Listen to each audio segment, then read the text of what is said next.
Welcome to the ePNRecur video for Expired Credit Card Report.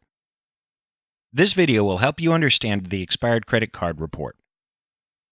You may want to notify your customer before their cards expire so there aren't any issues with processing their payment. To begin, log into your account at www.eprocessingnetwork.com. Click the Recur Billing option from the left menu. From the drop-down menu, select Expired or the month. Expired reports will show you the expired cards to date. Using the monthly report will give you a head start on contacting merchants whose cards will expire.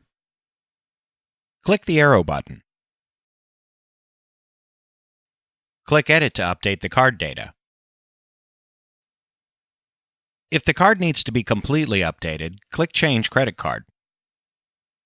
If just the expiration date needs to be updated, click Change Expiration Date.